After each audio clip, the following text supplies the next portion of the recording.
Hello, greetings all. Happy Sunday evening, if that's a happy thing. If you're part of the workforce, that means, and if you work like,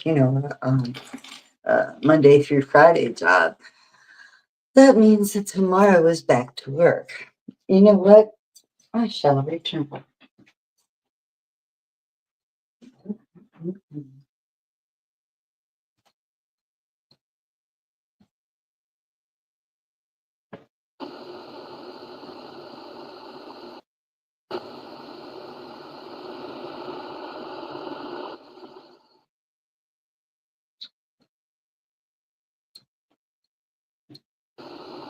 All right.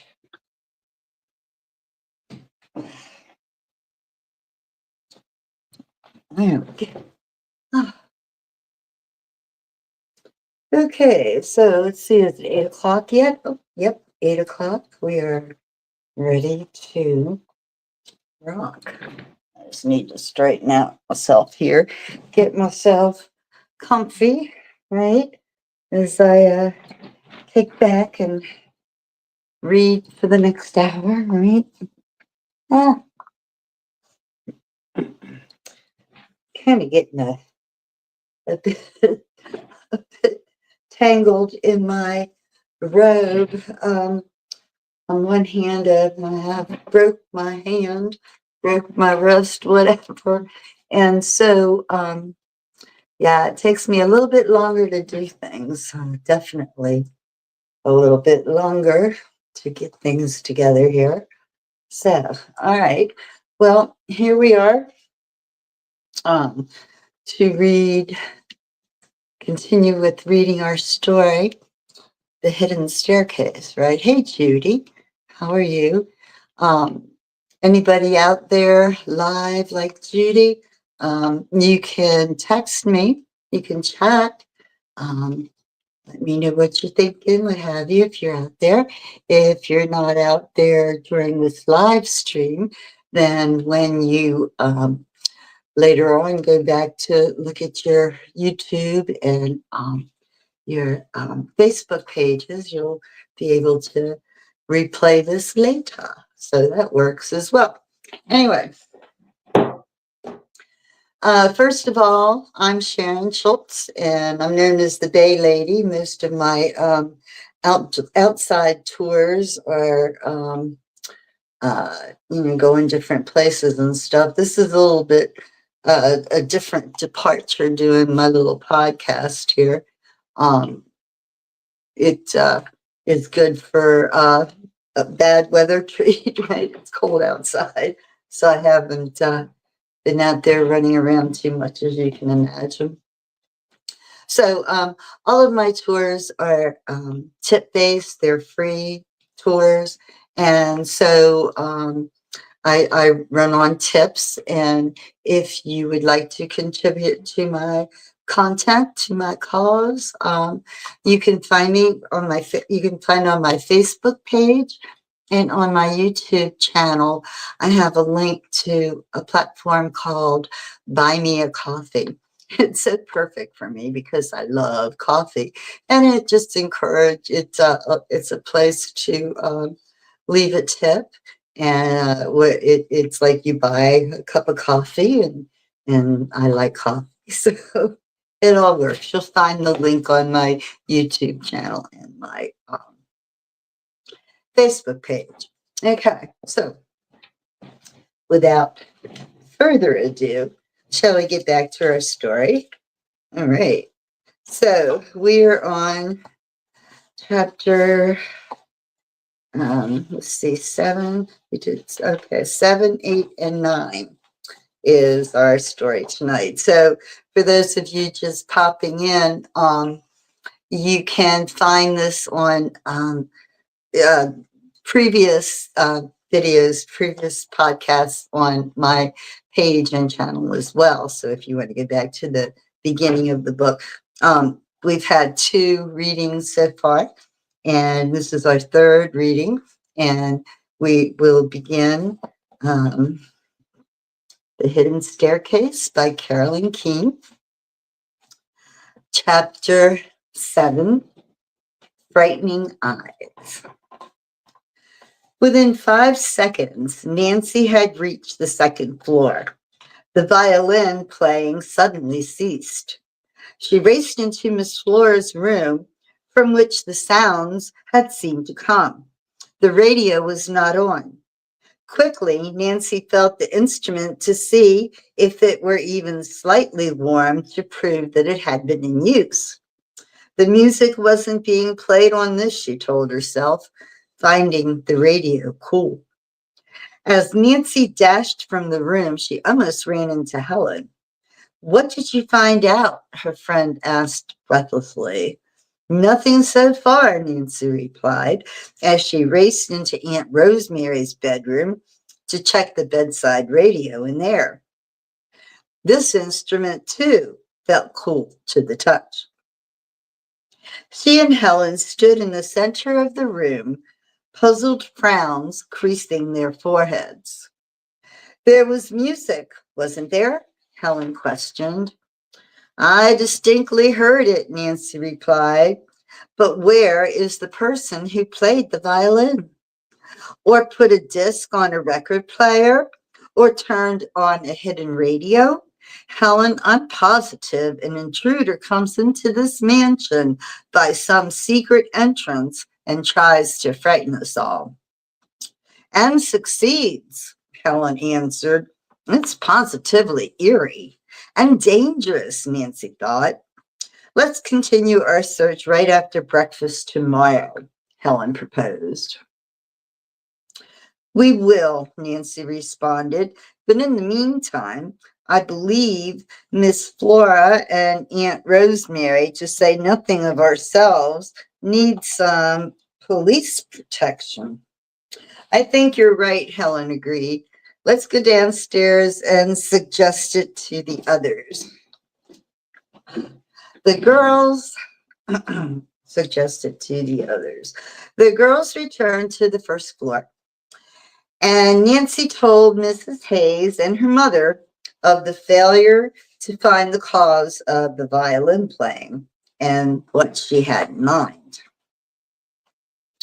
"Oh dear, the police will only laugh at us," Miss Flora objected. "Mother dear," said her daughter, "the captain and his men didn't believe us before because they thought we were imagining things. But Nancy and Helen heard music at 2 different times, and they saw the chandelier rock. I'm sure that Captain Rosslyn will believe Nancy and send a guard out here." Oops, wrong way. Oops, wrong way. That way. Sorry about that. And they'll send a guard out here. Nancy smiled at Miss Flora. "I shan't ask the captain to believe in a ghost or even hunt for one. I think all we should request at the moment is that he have a man patrol the grounds here at night. I'm sure that we're perfectly safe while we're all awake.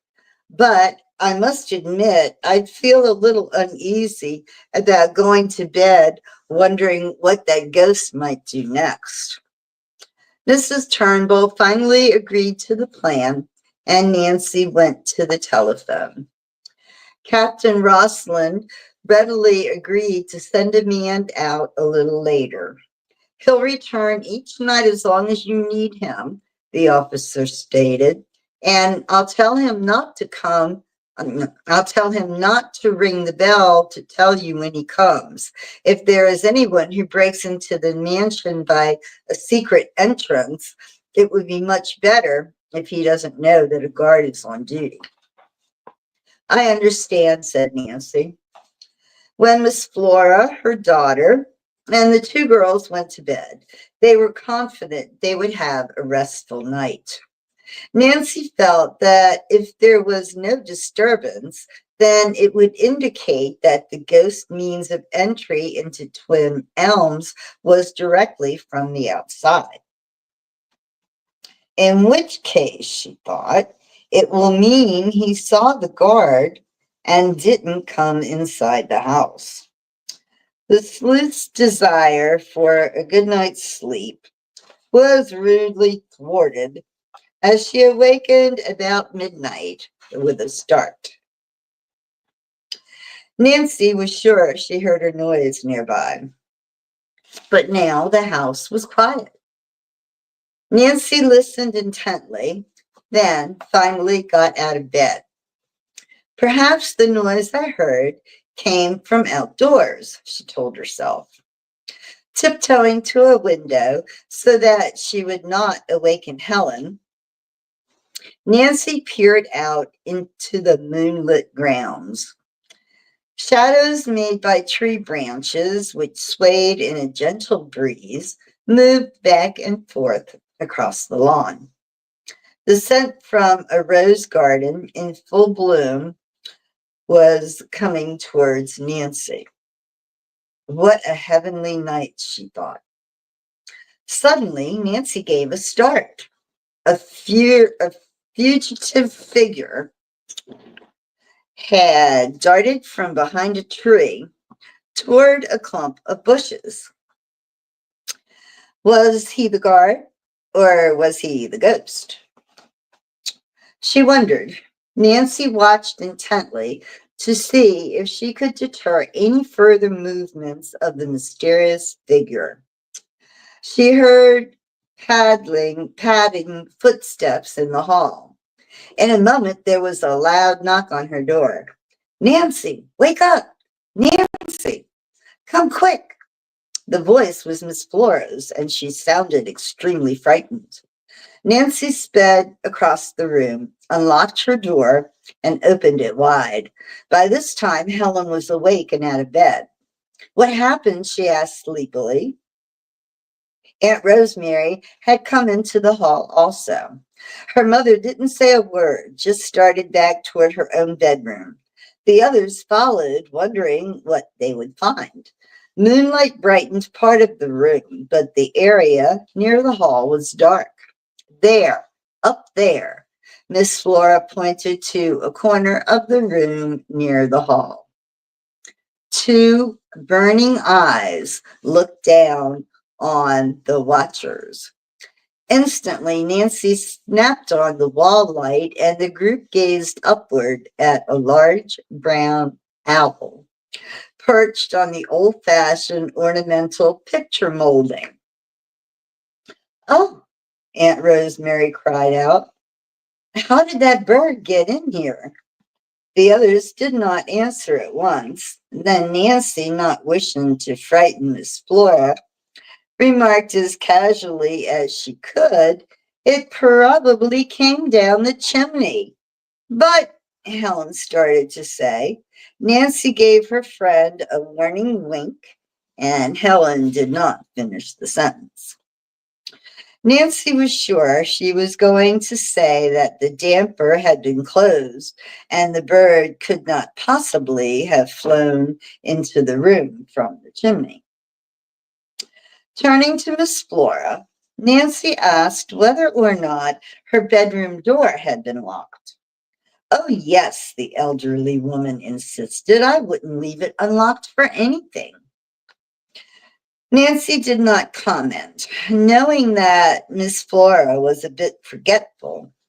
She thought it quite possible that the door had not been locked.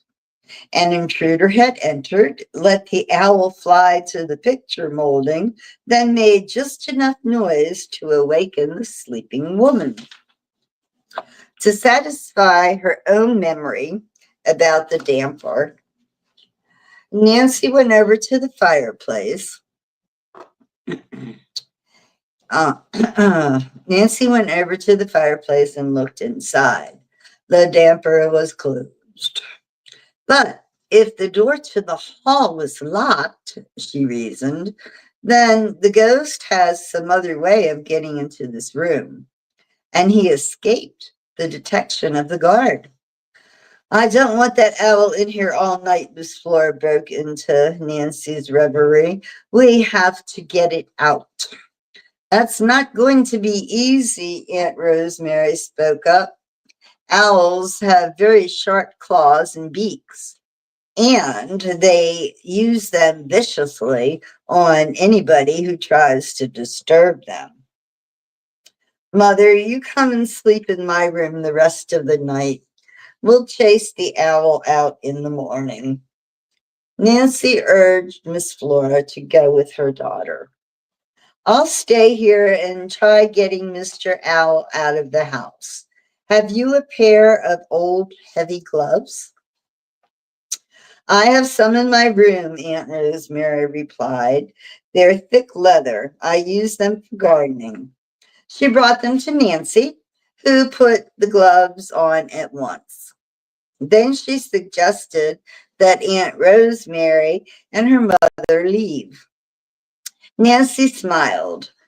Helen and I will take over Operation Owl.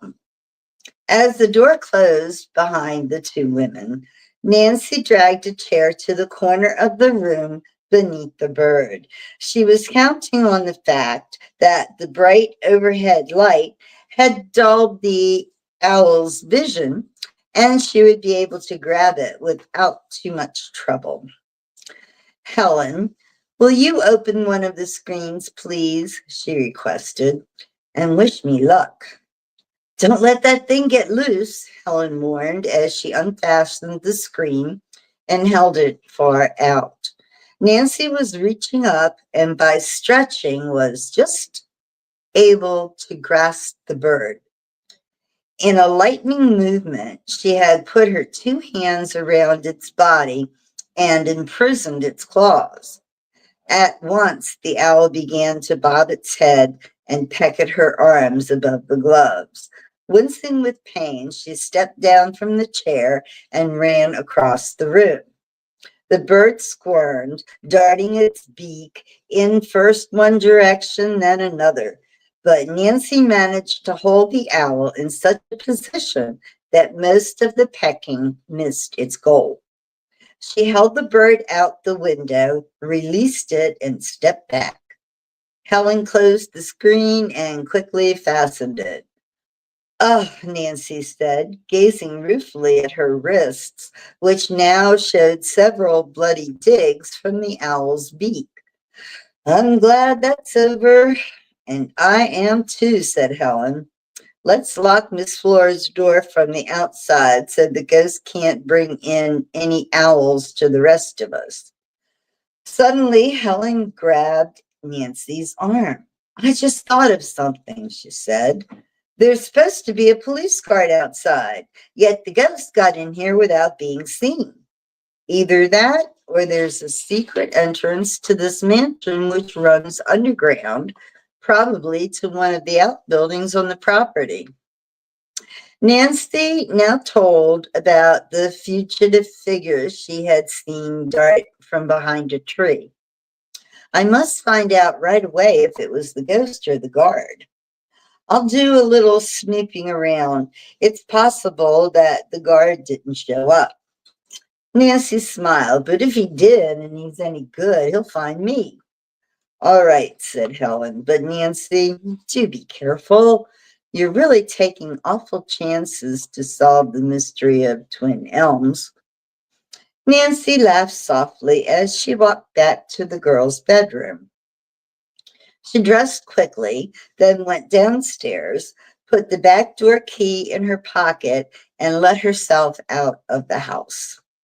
Stealthily, she went down the steps and glided to a spot back of some bushes.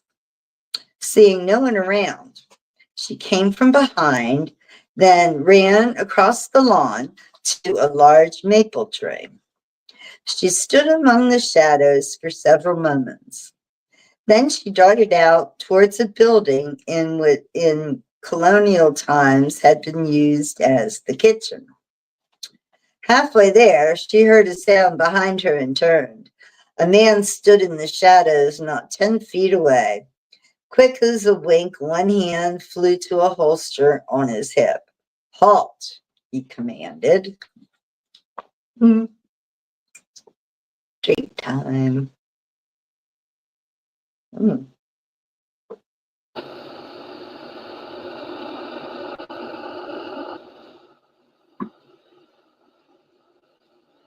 Okay. Chapter 8. A startling plunge. That doesn't sound good, does it? Nancy halted as directed and stood facing the man. Who are you? She asked. I'm a police guard, miss, the man replied. Just call me Patrick. And who are you? Quickly, Nancy explained and then asked to see his identification. He opened his coat, pulled out a leather case, and showed her his shield, proving that he was a plainclothes man. His name was Tom Patrick. Have you seen anyone prowling around the grounds? Nancy asked him. Not a soul, miss. This place has been quieter than a cemetery tonight. When the young sleuth told him about the figure she had seen from the window, the detective laughed. I believe you saw me, he said. I guess I'm not so good at hiding as I thought I was. Nancy laughed lightly. Anyway, you soon nabbed me, she told him. The two chatted for several minutes. Tom Patrick told Nancy that people in Cliffwood regarded Mrs. Turnbull as being a little queer. They said that if she thought her house was haunted, it was all in line with the stories of the odd people who had lived there from time to time during the past 100 years or so. Would this rumor make the property difficult to sell? Nancy questioned. It certainly would. Nancy said she thought the whole thing was a shame.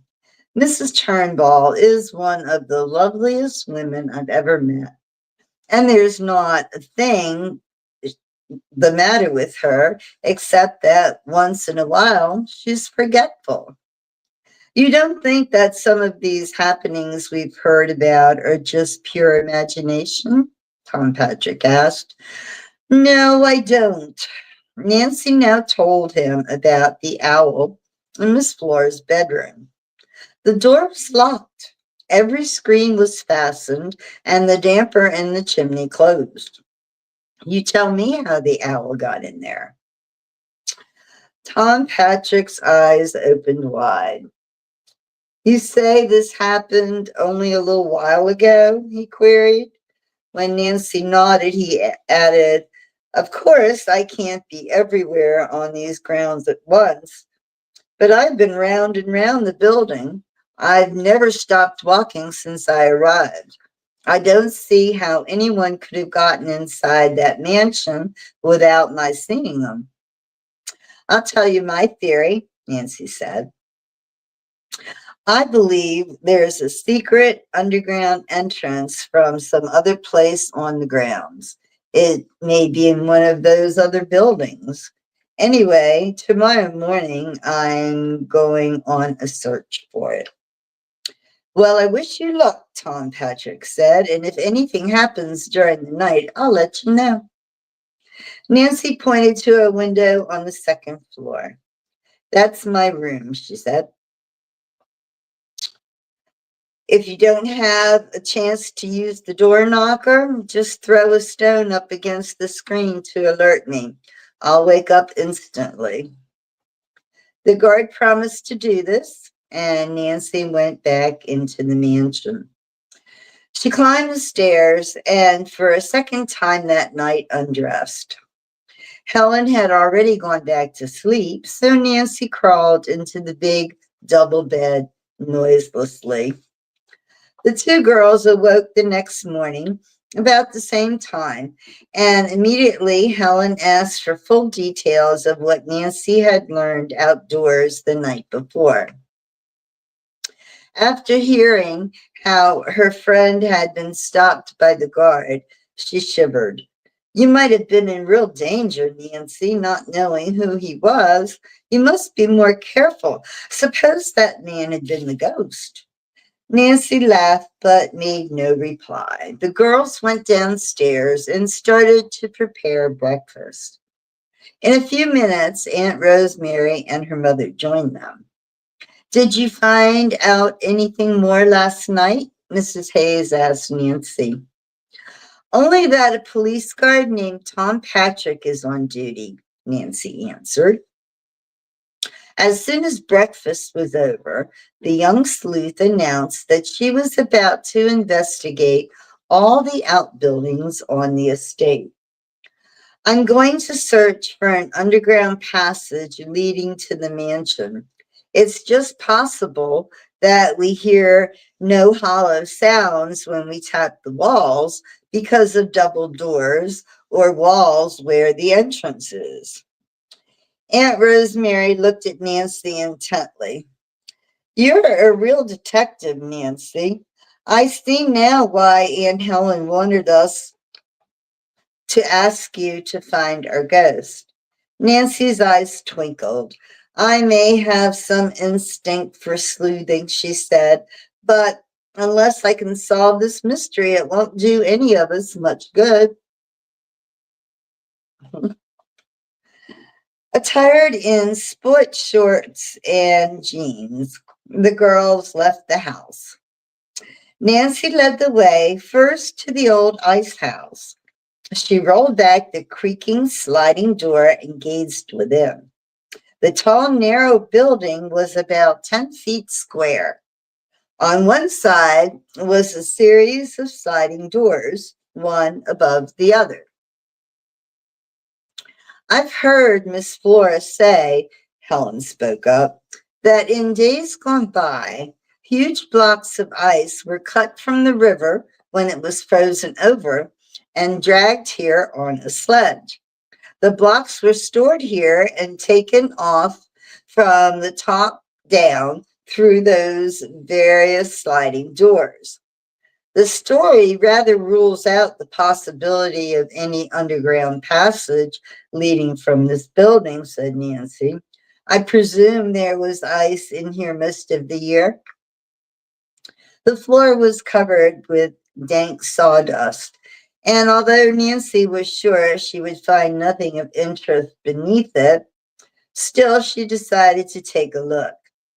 Seeing an old rusted shovel in one corner, she picked it up and began to dig. There was only dirt beneath the sawdust. Well, that clue fizzled out, Helen remarked, as she and Nancy started for the next building. This one had been used as a smokehouse. It too had an earthen floor. In one corner was a small fireplace where smoldering fires of hickory wood had once burned. The smoke had curled up a narrow chimney to the second floor, which was windowless.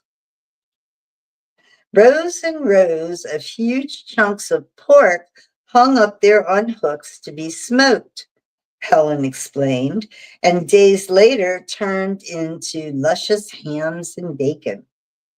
There was no indication of a secret opening, and Nancy went outside the small two-story peak roof structure and walked around. Up one side of the brick building and leading to a door above where there were the remnants of a ladder. Now only the side pieces which had held the rungs remained. Give me a boost, will you, Helen? Nancy requested. I want to take a look inside. Helen squatted on the ground, and Nancy climbed to her shoulders. Then Helen, bracing her hands against the wall, straightened up. Nancy opened the half-rotted wooden door. No ghost here, she announced. Nancy jumped to the ground and started for the servants' quarters. But a thorough inspection of this brick and wood structure failed to reveal a clue to a secret passageway. There was only one building left to investigate, which Helen said was the old carriage house. This was built of brick and was fairly large. No carriages stood on its wooden floor, but around the walls hung old harnesses and reins. Nancy paused a moment to examine one of the bridles. It was set with two hand-painted medallions of women's portraits. Suddenly, her reflection was interrupted by a scream. Turning, she was just in time to see Helen plunge through a hole in the floor. In a flash, Nancy was across the carriage house and looking down into a gaping hole where the rotted wood had given way. Helen, she cried out in alarm.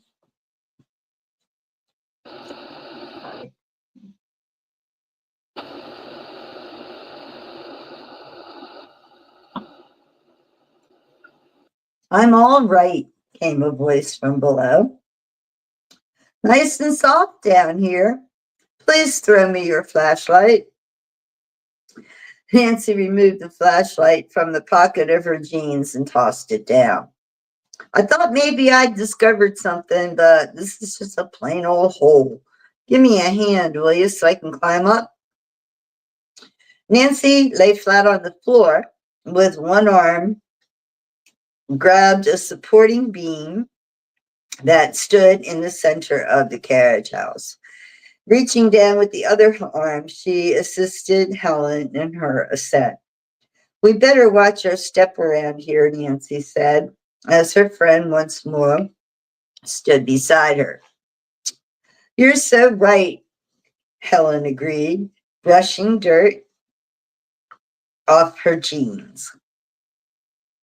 Helen's plunge had given Nancy an idea that there might be other openings in the floor and that one of them could be an entrance to a subterranean passage. But though she flashed her light over every inch of the carriage house, she discovered nothing suspicious. Let's quit, Helen suggested. I'm a mess and I'm hungry. All right, Nancy agreed. Are you game to search the cellar this afternoon? Oh, sure. After lunch, they started to investigate the storerooms in the cellar. There was a cool stone room where barrels of apples had once been kept. There was another formerly filled with bags of whole wheat flour, barley, buckwheat, and oatmeal. And everything was grown on the estate, Helen said. Oh, it must have been perfectly wonderful, Nancy said. I wish we could go back in time and see how life was in those days. Maybe if we could, we'd know how to find that ghost, Helen remarked. Nancy thought so too. As the girls went from room to room in the cellar, Nancy beamed her flashlight over every inch of wall and floor. At times, the young sleuth's pulse would quicken when she thought she had discovered a trap door or a secret opening. But each time, she had to admit failure. There was no evidence of either one in the cellar. This has been a discouraging day, Nancy remarked, but I'm not giving up. Helen felt sorry for her friend.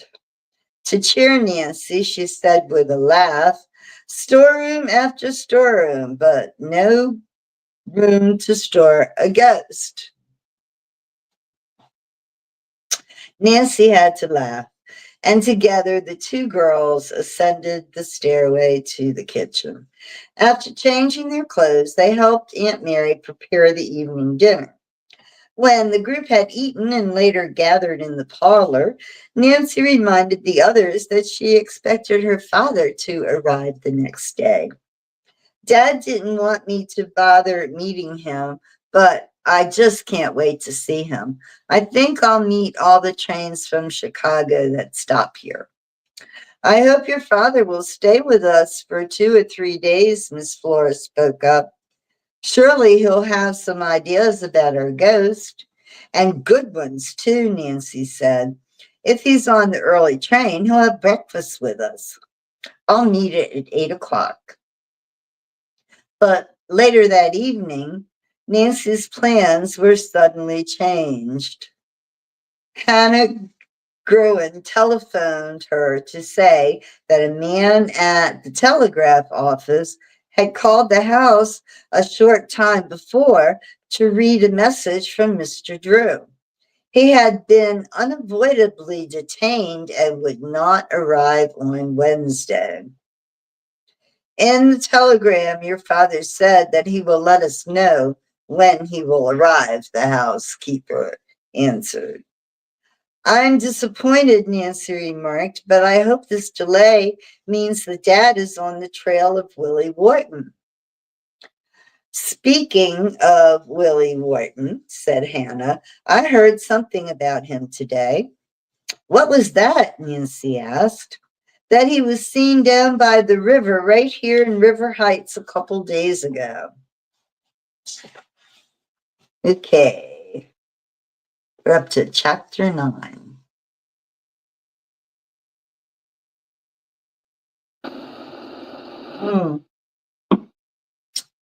Okay, chapter 9. A worrisome delay. You say Willie Wharton was seen in River Heights down by the river? Yes, Hannah replied.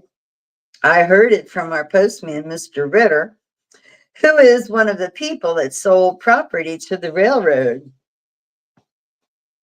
As you know, Nancy, Mr. Ritter is very honest and reliable.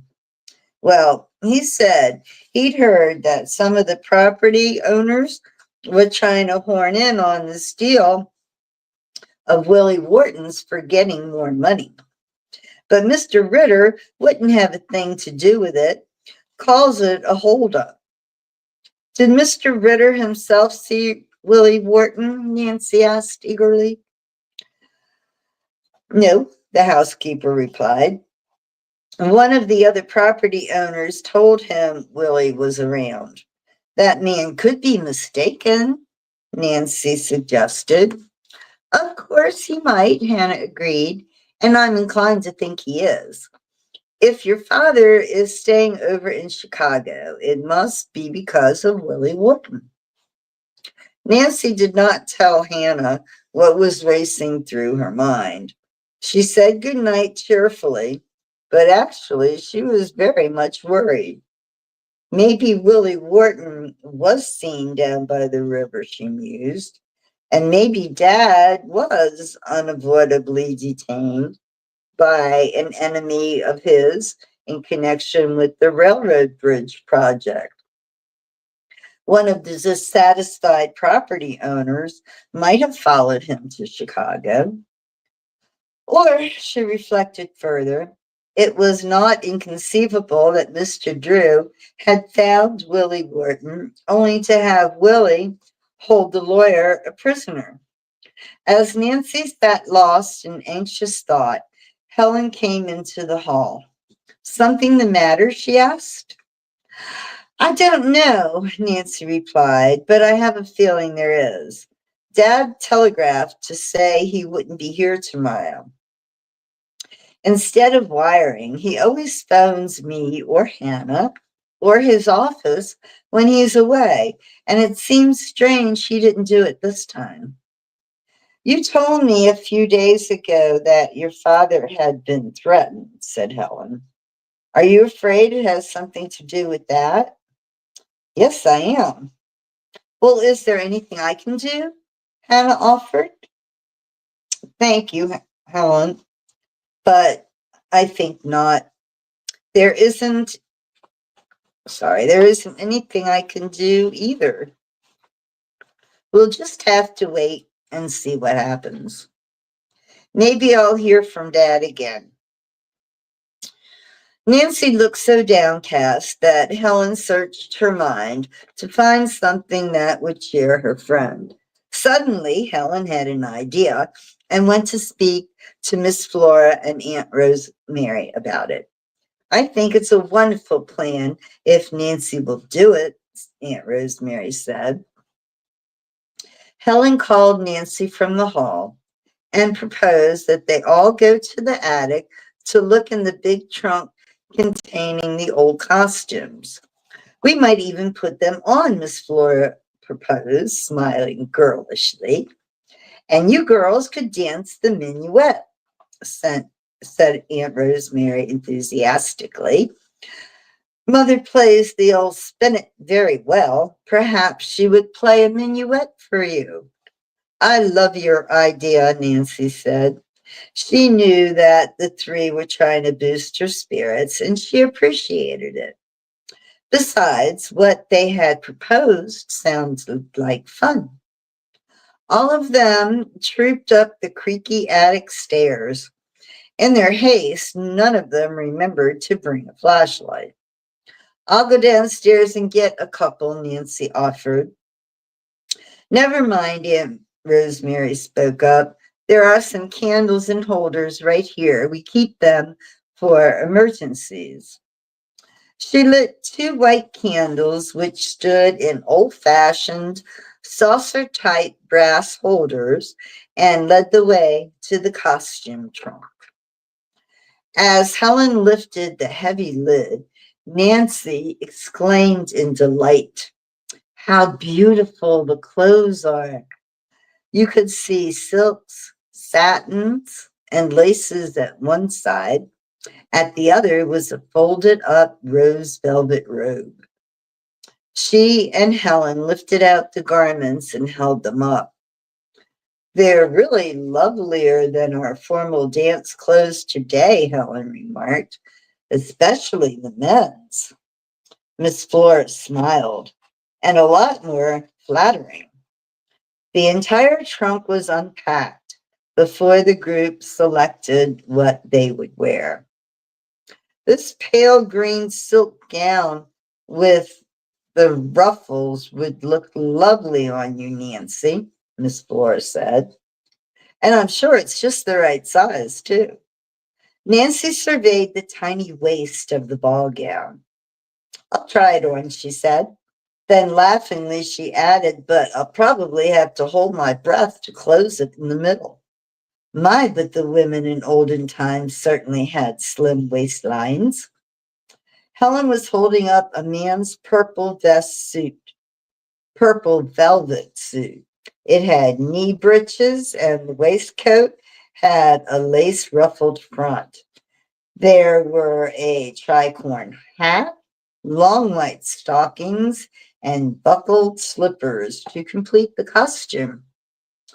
"I think I'll wear this and be your partner, Nancy," Ellen said. Taking off her pumps, she slid her feet into the buckled slippers. The others laughed aloud. A man with a foot twice the size of Helen's had once worn those slippers. "Never mind, I'll stuff the empty space with paper," Helen announced gaily. Miss Flora and Aunt Rosemary selected gowns for themselves, then opened a good-sized box at the bottom of the trunk.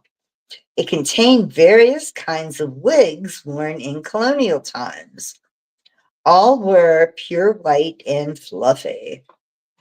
Carrying the costumes and the wigs, the group descended to their bedrooms where they changed into the fancy clothes, then went to the first floor. Miss Flora led the way into the room across the hall from the parlor. She said it once had been the drawing room. Later, it had become a library, but the old spinet still stood in a corner.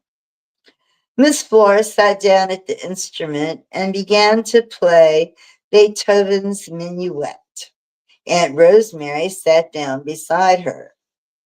Nancy and Helen, dubbed by the latter Master and Mistress Colonial America, began to dance. They clasped their right hands high in the air, then took 2 steps backward and made little bows. They circled, then strutted, and even put in a few steps with which no dancers in colonial times would have been familiar. Aunt Rosemary giggled and clapped. "I wish President Washington would come to see you," she said, acting out her part in the entertainment. "Mistress Nancy, pray thee do an do an encore, and Master Corning, wilt thou accompany thy fair lady? The girls could barely keep from giggling. Helen made a low bow to her aunt, her tricorn in hand, and said, "At your service, milady. Your every wish is my command." The minuet was repeated. Then, as Miss Flora stopped playing, the girls sat down. "Oh, that was so much fun," said Nancy. "Sometimes I like to—" "Listen," she commanded suddenly. From outside the house, they could hear loud shouting. "Come here! You in the house! Come here!" Nancy and Helen dashed from their chairs to the front door. Nancy snapped on the porch light, and the two girls raced outside. "Over here," a man's voice urged. Nancy and Helen ran down the steps and out onto the lawn.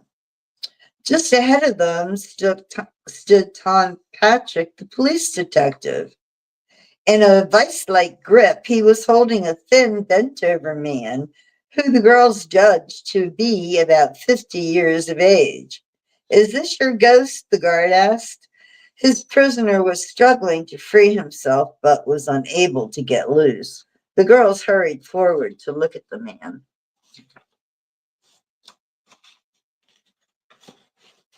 "I caught him sneaking along the edge of the grounds," Tom Patrick announced. "Let me go," the man cried out angrily. "I'm no ghost. What are you talking about?" "You may not be a ghost," the detective said, "but you could be a thief, the thief who has been robbing this house." "What? I'm no thief. I live around here. Anyone will tell you I'm okay." "What's your name and where do you live?" the detective prodded. He let the man stand up straight, but held one of his arms firmly. "My name's Albert Watson, and I live over on Tuttle Road. What were you doing on this property?" Albert Watson said he'd been taking a shortcut home. His wife had taken their car for the evening. "I'd been to a friend's house. You can call him and verify what I'm saying. And you can call my wife, too. Maybe she's home now and she'll come and get me." The guard reminded Albert Watson that he had not revealed why he was sneaking along the ground. "Well," the prisoner said, "it was because of you. I heard downtown that there was a detective patrolling this place, and I didn't want to bump into you. I was afraid of just what did happen." The man relaxed a little. "I guess you're a pretty good guard at that." Detective Patrick let go of Albert Watson's arm. "You sound your story sounds okay, but we'll go in the house and do some telephoning to find out if you are telling the truth." "You'll find out all right. Why, I'm even a notary public. They don't give a notary's license to dishonest folks," the trespasser insisted. Then he stared at Nancy and Helen. "What are you doing in those funny clothes?" "We were having a little costume party," Helen responded. In the excitement, she and Nancy had forgotten what they were wearing. The two girls started for the house with the men following. When Mr. Watson and the guard saw Miss Flora and Aunt Rosemary also in costume, they gazed at the women in amusement. Nancy introduced Mr. Watson. Miss Flora said she knew of him, although she had never met the man. Two phone calls by the guard confirmed Watson's story. In a little while, his wife arrived at Twin Elms to drive her husband home, and Detective Patrick went back to his guard duty. Aunt Rosemary then turned out all the lights on the first floor, and she, Miss Flora, and the girls went upstairs. Bedroom doors were locked, and everyone hoped that there would be no disturbance during the night. It was a good day, Nancy, Helen said, yawning, as she climbed into bed. Yes, it was, said Nancy. Of course, I'm a little disappointed that we aren't further along solving this mystery, but maybe by this time tomorrow. She looked toward Helen, who did not answer. She was already sound asleep. Nancy herself was under the covers a few minutes later. She lay staring at the ceiling, going over the various events of the past 2 days. As her mind recalled the scene in the attic when they were pulling costumes from the old trunk, she suddenly gave a start. That section of wall behind the trunk, she told herself, the paneling looked different somehow from the rest of the attic wall. Maybe it's movable and leads to a secret exit. Tomorrow I'll find out. But it won't be tomorrow. It will be next Sunday that you find out. Okay. Oh, hey, Karen. How are you? All right. Well, that concludes tonight's reading of The Hidden Staircase. We'll come back next week for chapters 10, 11, and 12. Also, you might want to follow me on Facebook, The Bay Lady, and subscribe to the Bay Lady's YouTube channel as well. And then you'll get notices when I have these little reading things coming up. Okay. So anyway, everybody have a great week. Tomorrow's Monday. Oh joy, oh joy. Enjoy the week. Take care.